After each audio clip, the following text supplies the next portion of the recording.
کہ اسلام ان کے لیے اٹریکٹیو ہو، جاذبیت رکھے. جہاں یہ جاذبیت ہوتی ہے وہاں لوگ دین کی طرف آتے ہیں. تو کوشش ہماری یہ ہونی چاہیے، کیونکہ اسلام میں ایک خاص بات یہ ہے کہ آپ کے لیے ایک ہے انفرادی احکام اور ایک ہے اجتماعی احکام. ہم دونوں کو بھی بھول نہیں سکتے، انفرادی کو بھی ہمیں لے کے چلنا ہوتا ہے اور اجتماعی کو بھی. تو یہ جو ہے یہ اس کا تعلق ہے اجتماعی احکام سے بھی اور انفرادی. میں قرآن کریم کی ایک آیت جو ہے وہ پڑھ کے سناتی ہوں کہ وَقُلْ لِلْمُؤْمِنَاتِ يَغْضُضْنَ مِنْ أَبْصَارِهِنَّ وَيَحْفَظْنَ فُرُوجَهُنَّ وَلَا يُبْدِينَ زِینَتَهُنَّ إِلَّا مَا ظَهَرَ مِنْهَا. سورہ نور کی آیت.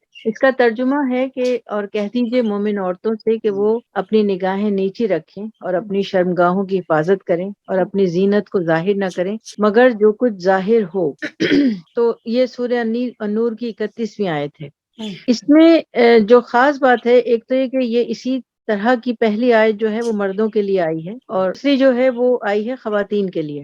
اس میں الا ما ظہر منہا جو آخر میں آتا ہے اس کے سلسلے میں بہت سارے علماء نے بلکہ سارے فقہ کے علماء نے کی تعبیر جو بیان کی ہے وہ الگ الگ طرح ہے. میں اس کو پڑھ کے سناؤں گی کیونکہ میرے ذہن سے وہ جو ان کے نام ہے وہ محو نہ ہو جائیں. حضرت ابو بکر حساس جو حنفی مسلک سے ان کا تعلق تھا وہ لکھتے ہیں کہ ما ظہر منہا جو ظاہر ہو سے مراد چہرہ اور ہتھیلیاں دونوں ہتھیلیاں، کیونکہ سرمے چہرے سرما جو وہ لگاتی ہیں تو وہ چہرے کی زینت ہے جبکہ مہندی اور انگوٹھی ہتھیلی کی زینت. ظاہر ہے کہ جب چہرہ اور ہتھیلیاں کھلی ہوئی ہیں اس کی اجازت ہے تو لامحالہ چہرہ اور ہاتھ کھلے ہوئے ہوں گے جب اس کی ہاتھ اور چہرے کی یعنی یہ بات کہی جا رہی ہے. دوسرے ہیں علامہ القرطبی مالکی مشرب کا سے تعلق ہے ان کا. انہوں نے لکھا ہے کہ عادتاً اور عبادتاً چہرہ اور ہتھیلیاں کھلی رہتی ہیں نماز میں بھی اور حج میں بھی. تو یہ استثناء بھی انہی کے لیے کیا گیا ہے، یعنی چہرہ اور ہاتھ کھلا رکھ سکتے ہیں. تفسیر لکھتے ہیں کہ اس بات کا امکان ہے کہ حضرت ابن عباس رضی اللہ عنہ سے روایت ہے کہ انہوں نے متبعین کا خیال ظاہر کیا کہ قرآن پاک میں چہرہ اور ہاتھ دونوں ہتھیلیوں کو کھلا رکھنے کا حکم ہے اور جمہور کا یہی خیال ہے. جمہور مطلب سارے علماء کا. ابن قدامہ نے اپنی مشہور کتاب المغنی میں جو حنبلی مسلک سے تعلق رکھتے تھے مستند کتاب وہ گردانی جاتی ہے، اس میں انہوں نے کہا کہ عورت مکمل طور پر عورت ہے، یعنی عورت کا پورا جسم عورت ہے بجز چہرہ اور ہتھیلیوں. تو انہوں نے بھی یہی کہا ہے. پھر ابن جریر نے اپنی کتاب تبری میں چہرہ ہاتھ زیب و زینت سے مستثنا رکھا ہے. تو یہ میں نے آپ کو سارے مسلک کے علماء کا. پھر حضرت تھانوی رحمۃ اللہ علیہ جو تھے جن پر حنفی اور سبھی لوگ ان کے علم پر اکتفا کرتے تھے، انہوں نے بھی چہرے کے پردے کو ضروری پردہ نہیں قرار دیا اور یہ کہا کہ جس نے کیا اس نے تقوی اختیار کیا، منع بھی نہیں کیا. اب اس میں ایک تو چیز یہ ہے کہ انفرادی طور پر جو میں نے کہا ہے، انفرادی طور پر کوئی شخص اپنے لیے فتویٰ لینا چاہتا ہے، کوئی ڈاکٹر ہے یا کوئی وکیل ہے یا کوئی ایسے پروفیشن میں ہے تو وہ کھول سکتی ہیں. یہاں پر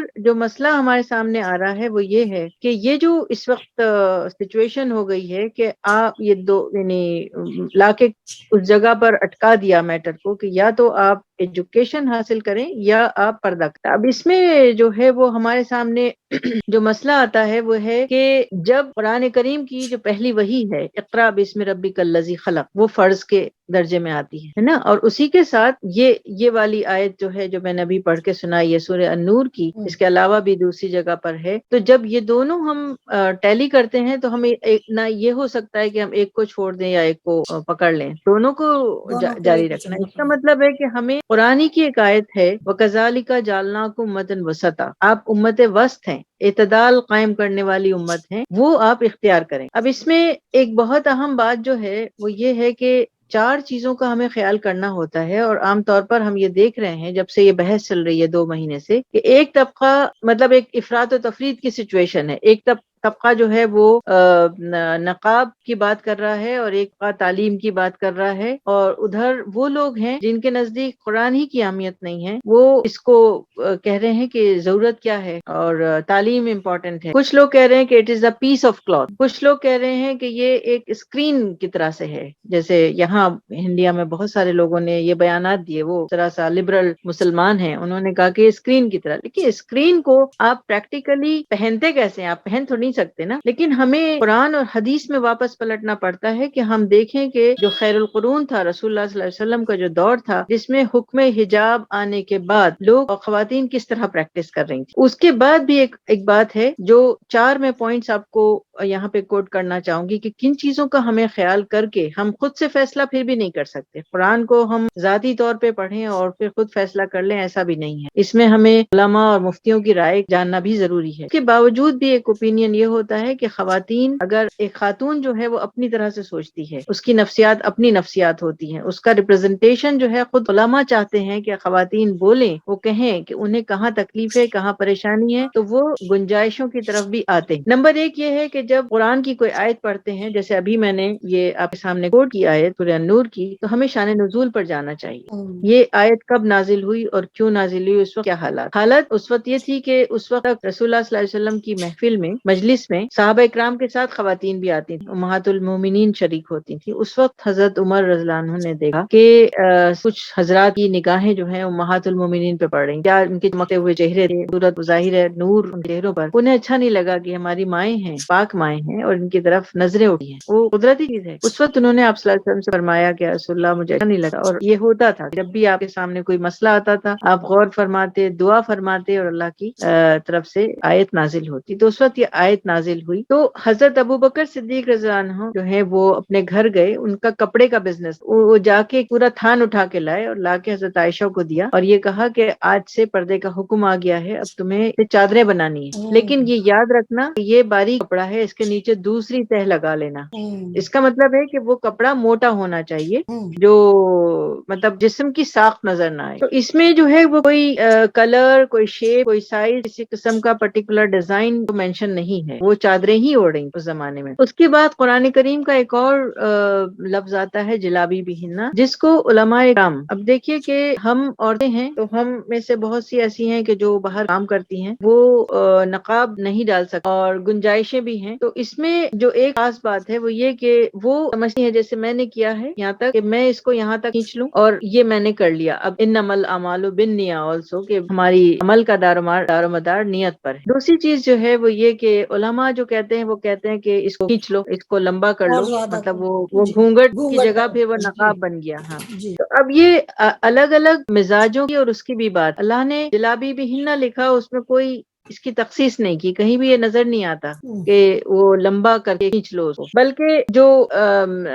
ہمیں بہت ساری احادیث ملتی ہیں حکم حجاب کے بعد، جس میں ایک بہت ہی اہم ہے، جو یہ ہے کہ حضرت عائشہ صدیقہ رضی اللہ عنہا، جو ان کو آپ صلی اللہ علیہ وسلم نے ان کو دیکھا اور کہا کہ آج عید کا دن ہے، عائشہ عیدگاہ جانا ہے۔ انہوں نے فرمایا کہ یا رسول اللہ ہمارے پاس تو ایک ہی چادر ہے، تو کہا ایک میں 2 ہو جاؤ، لیکن عیدگاہ جانا ضروری ہے۔ اب کلچرلی اگر ہم دیکھیں تو ہمارے یہاں عیدگاہ جانا تو منع ہو گیا، پردہ تو پورا ہم نے ڈھک بات لیا اوپر سے نیچے تک، جی لیکن عیدگاہ جانے کی امپورٹینس ہمارے یہاں ختم ہو گئی۔ دوسری چیز جو ہے وہ یہ کہ اسلام میں ایک اہم بات یہ ہے کہ بھئی آپ کہاں پر ہیں، کس ملک میں ہیں، جس ملک میں ہیں وہاں کا ایک مخصوص لباس ہوتا ہے، وہی اور میرا اس دوسرا سوال ہی یہ تھا، اسلام دین اور دنیا دونوں کو ساتھ لے کر چلنے کی بات کرتا ہے، جتنا آپ دین میں ہیں اس سے اتنا ہی برابر آپ اپنی دنیا کو بھی لے کر چلیں گے، تو جی اس بیلنس کے بارے میں آپ کیا کہیں گے؟ نہیں، بیلنس اعتدال پہ جو میں نے ابھی آیت بھی پڑھی ہے، وَكَذَلِكَ جَعَلْنَاكُمْ أُمَّةً وَسَطًا، تو وہ اسی لیے کہ حالات بدلتے رہیں گے، زمانے بدلتے رہیں گے، ملک بدلیں گے، لوگ بدلیں گے، لیکن اسلام کے قوانین تو نہیں بدلیں گے۔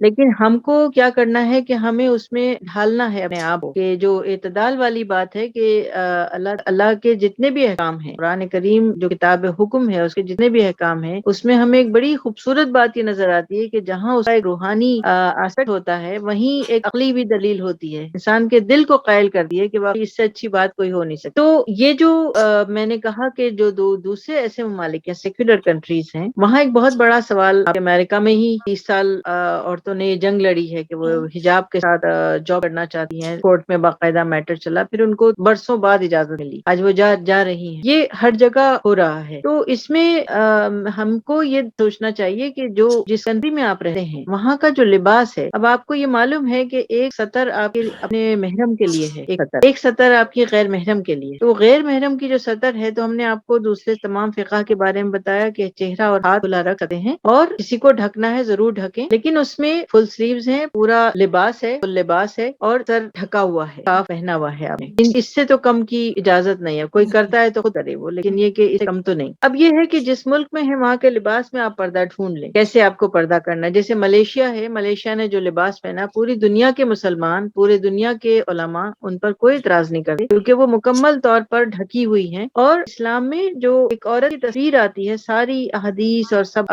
وہ پڑھنے کے بعد، احکام پڑھنے کے بعد، تو مجھے اندازہ ہوتا ہے کہ دیکھیے پردہ صرف اتنا ہی نہیں ہے کہ جسم کو ڈھک لیا، پردے میں یہ بھی آتا ہے، پردے کی جو شرائط ہیں، تبرجنا جو لفظ آتا ہے قرآن کریم میں، تبرجنا کو آپ 6 معنی میں ڈیفائن کر سکتے ہیں۔ نمبر 1 یہ کہ جب چلو، باہر نکلو، روڈ پہ چلو تو راست ایک سائڈ ہو کے چلو۔ نمبر 2 ہے کہ بجنے والے زیورات پہن کے نہ، جو بچے ہیں جس سے مرد اٹریکٹ ہوتا ہے، پلٹ کے دیکھتا ہے۔ نمبر 3 ہے کہ آپ خوشبو لگا کے نہ نکلیں۔ نمبر 4 ہے کہ آپ میٹھی آواز میں بات نہ کریں، یہ سب بھی پردے میں آتا ہے، ان سب چیزوں کا بھی تعلق۔ اس کا مطلب یہ ہے کہ وہ عورت جو ایک مسلمان عورت ہے، اس سے توقع کیا کی جا رہی ہے؟ وہ توقع یہ ہے کہ وہ ایک تعلیم یافتہ، اسلام کے احکام سے پوری طرح واقف، ایک مہذب، ایک شریف ایسی عورت کہ جو اپنی نگاہیں بھی نیچے رکھے اور سائڈ میں چلتی ہے، زیورات نہیں پہنتی، خوشبو نہیں لگاتی، مطلب کوئی چیز اٹریکشن کا نہیں کرتی ہے، اللہ تعالیٰ کے ہاں وہ پرہیزگاروں میں شمار۔ تو ہمیں اس چیز کا خیال کرنا چاہیے کہ جس ملک میں ہم رہتے ہیں، نمبر 1 یہ کہ جو یہاں پر ہم تصویر دیکھ رہے ہیں، کہ میں جہاں جہاں ہندوستان میں جاتی ہوں، ہر جگہ پچھلے 10 سال سے میں اس چیز کو ایڈریس کر رہی ہوں کہ کالا برقع کیوں پہنے۔ کالے برقعے کا کہیں کوئی ذکر نہیں ہے، نہ قرآن میں ہے نہ حدیث میں۔ اس سے ایک اور اہم بات ہے کہ ہندوستان میں ہندو کمیونٹی کے نزدیک کالا رنگ فرض کی علامت، نحوست سمجھتے ہیں وہ اس کو، اور ہماری پوری عورتیں جو ہیں وہ کالا برقع پہنے ہوئے ہیں، اس کی جبکہ کوئی وجہ نہیں ہے۔ تو اس چیز کو ہم بدل سکتے ہیں، ہم سفید برقع پہنے، بلکہ کاٹن کے برقعے پہنے، کیونکہ کالا رنگ گرمی ابزارب کرتا ہے، وہ آپ کے دماغ کے اوپر اثر ڈالتا ہے، آپ کی اسکن پر اثر ڈالتا ہے، مایوسی لاتا ہے۔ کالے رنگ کی اپنی خاصیت جو ہے وہ مایوسی کی ہے۔ تو مسئلہ جو ہندوستان میں ہم دیکھ رہے ہیں وہ یہ ہے کہ ہندوستان میں جو مخالفت کر رہے ہیں لوگ، وہ ان کو یہ بالکل ایلین والا لباس لگ رہا ہے، جیسے ملیشیا کے لوگوں کو نہیں کہہ سکتے، وہاں غیر مسلم بھی رہتے ہیں، انہیں نہیں لگتا ہے کہ وہ ملیشین مسلمز کو ایلین سمجھتے ہوں، ایسا نہیں ہے نا۔ جی، دوسرا سوال میرا آپ سے یہ ہوگا کہ جس طرح سے ایک دیکھیے حالات اور واقعات بہت کچھ بدل چکے ہیں، بس اسلام کے احکامات بدل نہیں سکتے، اس کے باوجود جب ہم یہ سنتے ہیں کہ بھئی قرآن کا پہلا لفظ اقرا ہے، تو اس کی اہمیت بھی سب سے زیادہ ہے، پڑھو۔ اچھا، آج جو تبدیلی آئی ہے سماج میں 1400 سال 1500 سال پہلے اور آج کے سماج میں بہت زمین آسمان کا فرق ہے۔ مسلمان مرد چاہتا ہے آج اس کی بیوی جس سے بھی وہ شادی کرے پڑھی لکھی ہو، جاب میں ہو، سیٹلڈ ہو، اسمارٹ ہو، چاہے بھلا سے وہ پردہ کرتی ہو، پر وہ کماؤ بیوی چاہتا ہے کہیں نہ کہیں۔ آج فورس کر رہا ہے کہ آپ برقع مت اتارو اور برقعے میں رہو، دوسری طرف آپ کو جہیز بھی چاہیے، پڑھی لکھی بیوی بھی چاہیے۔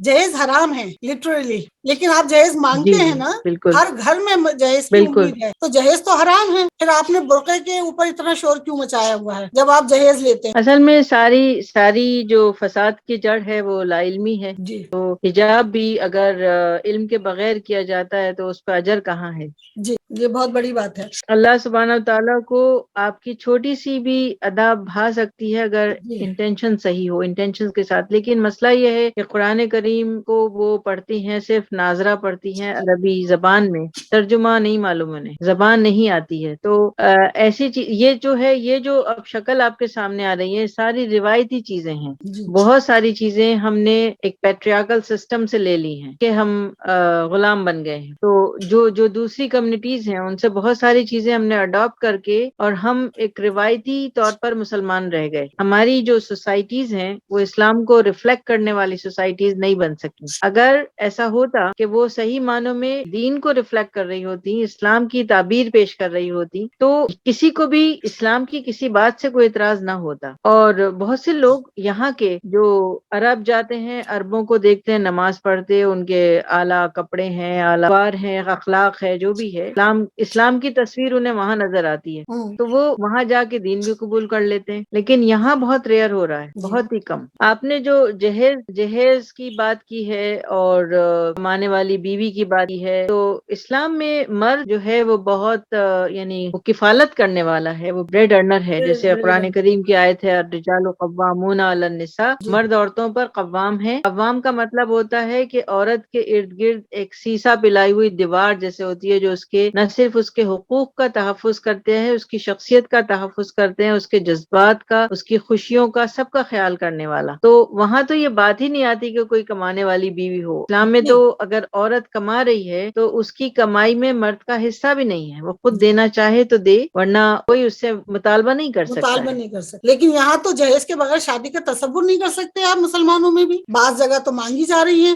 بعض جگہ تو لڑکوں کے اگر انجینئر ہے تو ہاں، اس تو کے 10 لاکھ، یہ چیزیں ڈاکٹر جو ہے ہیں تو ان کا 50 کلچر لاکھ. سے تعلق ہے، اسلام سے تو نہیں ہے. ہاں وہی میں کہہ رہی ہوں کہ اسلام سے جس طرح کالے ہاں برقعے ہاں کا تعلق نہیں ہے اس طرح جہیز کا بھی نہیں ہے. لیکن ہم جہیز پہ اتنا شور نہیں مچاتے جتنا شور ہم برقعے پہ مچا. بعض پیرنٹس اپنی بچیوں کو لے کر اسکول سے واپس چلے گئے کہ برقع نہیں اتاریں گی وہ. نہیں، دیکھیے بات یہ بھی ہے کہ جو کنٹروورسی کریٹ کرنے والے ہیں انہیں بھی تو جہیز لینے سے کوئی پرواہ نہیں ہے. تو ہم کیوں فالو کر سکتے؟ ہم کیسے فالو کر سکتے ہیں ان سے؟ ہم تو نہیں کر سکتے، لیکن میں یہ کہہ رہی ہوں کہ کنٹروورسی بنائی گئی اس چیز کو جو جس پہ زیادہ وہ سینسیٹیو ہے. بالکل آئی ایگری. کس لیے اس کو پالیٹکس کا حصہ بنایا گیا؟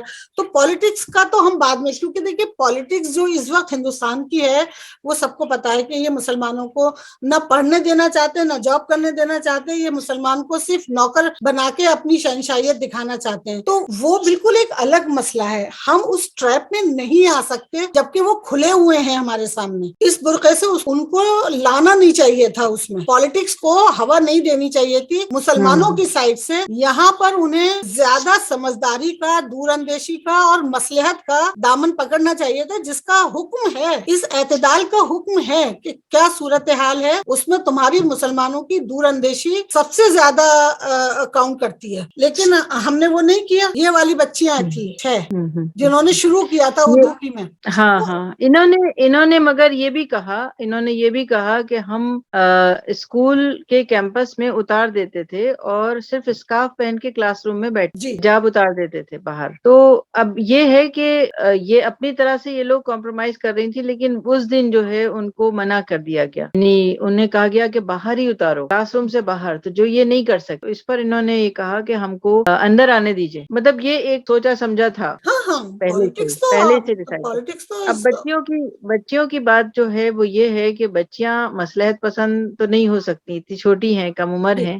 بلکہ میں تو اس پر بہت خوش ہوں کہ اس بچی نے جو اسٹیٹمنٹ دیا ہے وہ اتنا سوچا سمجھا اسٹیٹمنٹ دیا ہے، اتنا ذمہ داری کا دیا کہ اس کا ایک لفظ کو کوئی پکڑ نہیں سکا. ورنہ یہاں کا میڈیا آپ سوچئے کہ وہ کس طرح اڑا دیتا، لیکن اس کی کوئی ایک بات بھی پکڑ نہیں سکے. وہ بار بار یہ کہتی رہی کہ وہ لوگ جو بھی کر رہے ہیں مجھے صرف اپنی تعلیم جاری رکھنی ہے. تو لیکن ہم نے جس طرح ابھی شروع کیا تھا اس بات کو، تو میں پھر یہی کہوں گی کہ ان مسائل کا حل ڈھونڈنا چاہیے ہمیں، کیونکہ یہاں یہ لانگ لاسٹنگ مسئلے ہیں، کوئی ایک آدھ دن کا مسئلہ نہیں ہے. بچیوں کو تعلیم بھی حاصل کرنی ہے. تعلیم میں بھی صرف تعلیم کتابیں پڑھنا نہیں ہوتا ہے، لکھنا نہیں ہوتا ہے. تعلیم جو ہے کھیل کود بھی ہوتا ہے، تعلیم میں دوسری ایکٹیویٹیز بھی ہوتی ہیں. جب بچیاں اسکول جا رہی ہیں، ذہن کی نشو و نما، جسم کی نشو و نما کا تعلق ہر چیز سے ہے. تو اس کا یا تو یہ ہے کہ بھئی آپ اپنے اسکول خود بنائیں، اپنے کالج خود بنائیں، پھر جیسا چاہے ماحول کریں. لیکن یہ کہ جب معلوم ہے کہ ان چیزوں پر بہت سخت